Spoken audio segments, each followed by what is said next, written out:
Okay, so this weekend we've got UFC Fight Night, Alex Morono versus Bobby Green, and I'm really excited about this fight night. I know it doesn't have the best name value, but it's got some really good fights on there. They're going to be really entertaining. There should be some great finishes, and I'm going to go over the main card. I'm going to give you my picks and predictions for all the fights on the main card.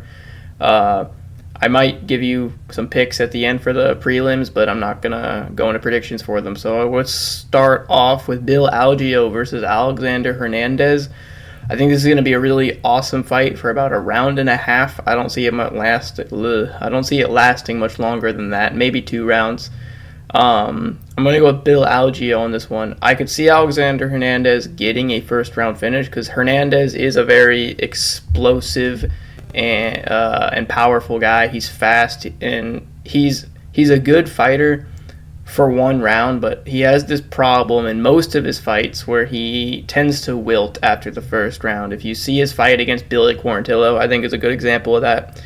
He was winning the first round pretty dominantly. He's a very physical force. He was physically superior to Billy Quarantillo, and he's faster. He hit hard. He rocked Billy. He was able to grapple with him and take him down and beat him up for a while. But second round rolls around, and Billy Quarantillo is still ready to go. And Alexander Hernandez is tired. He's huffing and puffing, and he just can't seem to take it anymore. And Billy Quarantillo basically just drowned him and finished him in that second round. And then kind of the same thing in his fight with Renato Blancano. That fight was more competitive than the first round of the Billy Quarantillo fight. Like, he wasn't dominating, but it was competitive.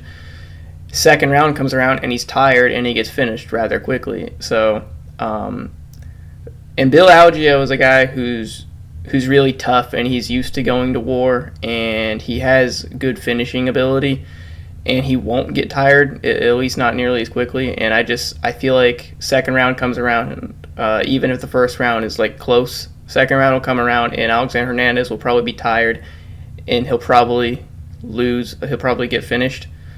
The other reasoning is it's at featherweight, and Hernandez looks a lot better at lightweight than he does at featherweight, in my opinion. I think his cardio is worse at featherweight because he's draining himself. So yeah, I'm going with Bill Algeo. Second round TKO to ground and pound.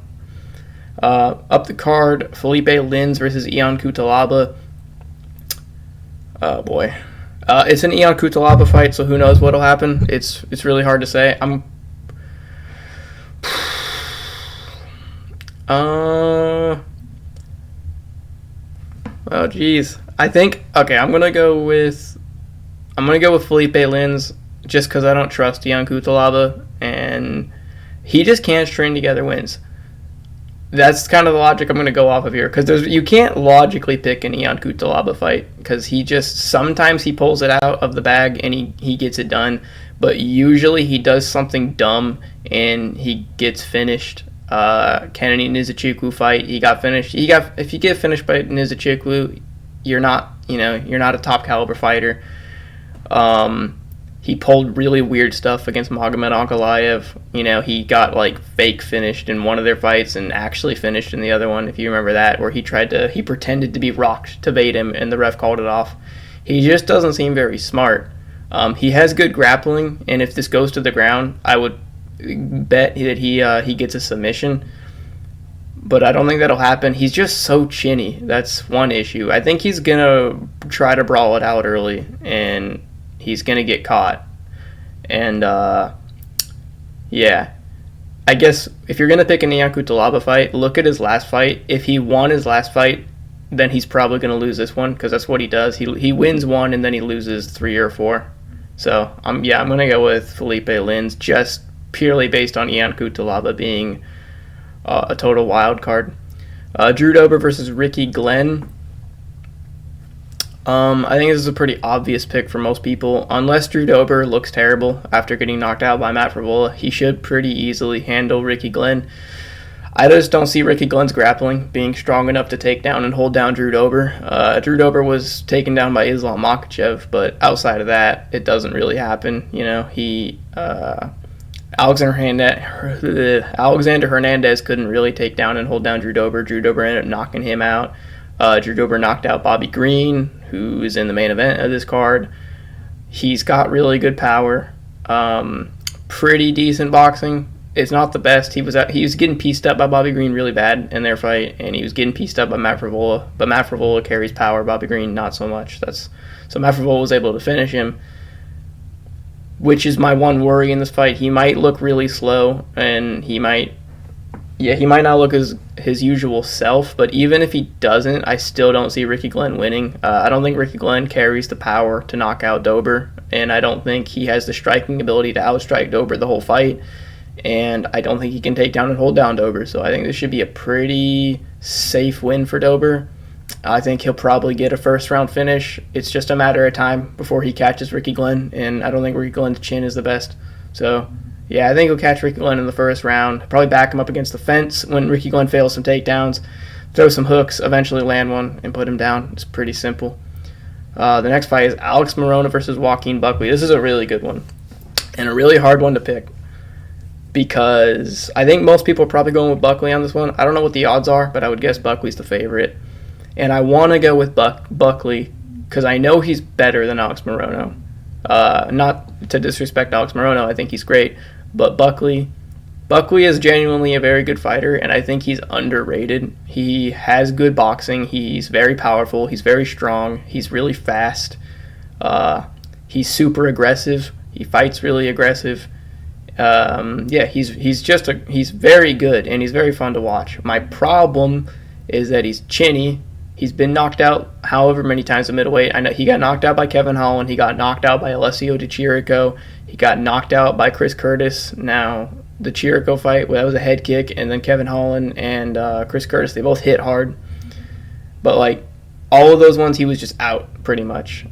He was done. It was one shot. It wasn't even, accumulative shots. It was one done.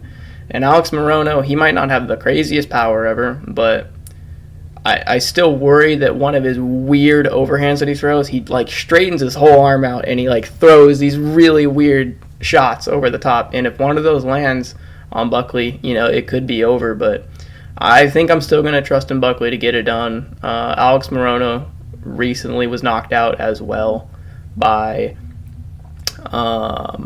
Ponzinibbio. Santiago Ponzinibbio, after winning most of that fight too, which makes me want to lean toward Morono because Ponzinibbio is a very good boxer and Morono was winning most of that fight. Yeah, it's a hard one to pick. I am going to go with Buckley though. Buckley did look good in his last fight against Andre Fialho. Oh man, but it's Fialho, so who even knows now? Andre Fialho's kind of been exposed at this point.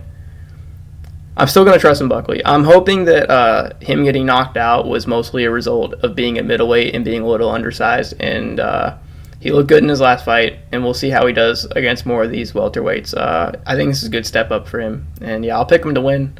And afterward, hopefully he can get, a good ranked opponent. I'd like to see him fight some of the ranked welterweights. Joaquin Buckley versus, Jack Del Maddalena at some point would be really cool. So moving up. We got Joe Pyfer versus Abdul Razak Al Hassan, and I'm going to go with Joe Pyfer in this one. Abdul his only wins in the UFC are all by first round finish, and that's pretty much the only way I think he could win this fight. He's a guy who he either knocks you out in the first round or he loses, and that's just how it's always been in his fights. I know he lost a decision to Jacob Malkoun. He lost a decision to Joaquin Buckley. He knocked out Nico Price, and someone else I can't remember off the top of my head. Nico Price is good, but he's at the time it was 2018 or something. He was good, but he's not the best. So yeah, he can get a first round knockout, and that's all he's known for, really. Joe Pyfer, on the other hand, and the reason I'm going with him is because he can also get a first round knockout. He can also get a second round knockout, and he can also get a third round knockout. And if none of those work, because Joe Pyfer hits really hard, okay? He hits, I think his knockout potential is equal to Abdul's. They both hit super hard. But Joe Pyfer, on top of that, he's a very good grappler. He hasn't shown it in his UFC career yet, but he had 2 grappling matches with Eric Anders and Gerald Meerschaert, and everyone knows Gerald Meerschaert's a really good grappler, and he beat both of them. So I'm picking him based on having options, mostly. I think he's going to win by knockout, to be honest. And I think it's going to be in the first round, because that just seems to be what he does. He knocks people out early. But But if that doesn't work out for him, he can resort to the grappling and either ride it out to a decision or submit the guy or pound his face into the mat or whatever. Yeah, I think Joe Pyfer's going to win, and I think Joe Pyfer is one of the best prospects in middleweight right now. I don't know why people suddenly stopped talking about him, because I'd put him up there with like Roman Kopylov as a really high-level prospect coming up.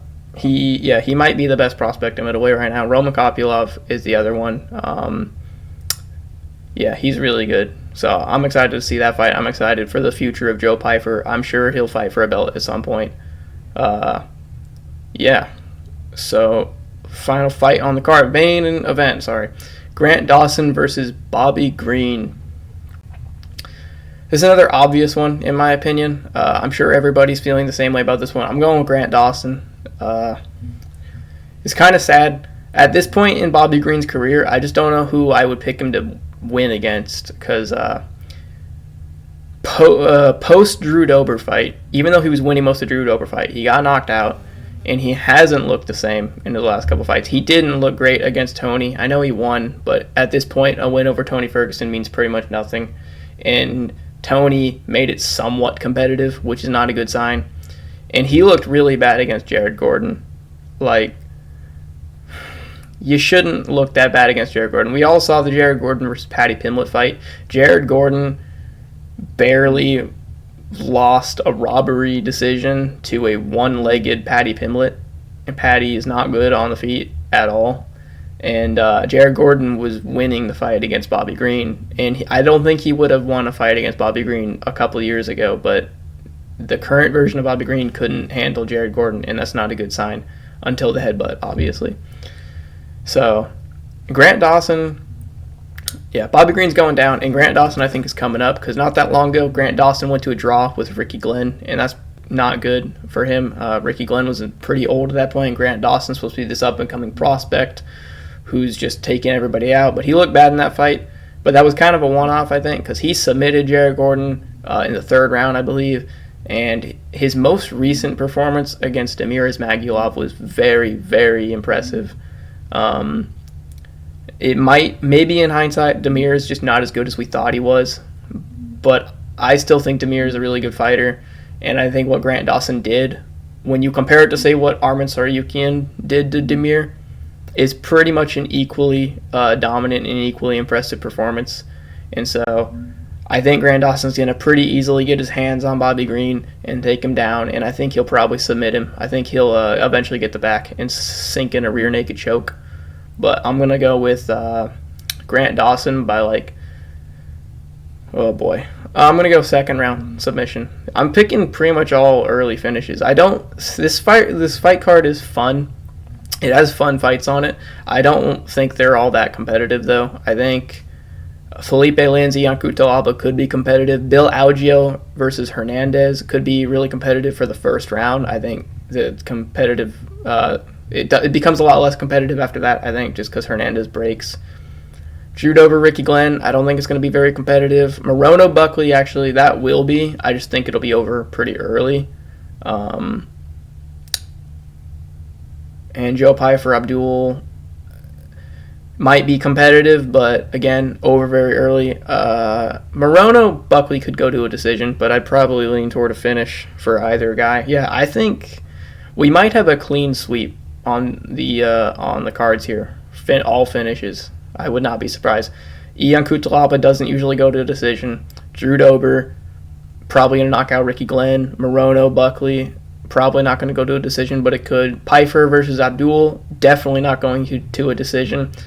Grant Dawson, Bobby Green could. Grant Dawson might just grind him out for 5 rounds, but I doubt it. I think he's probably going to want to make a statement. So, yeah.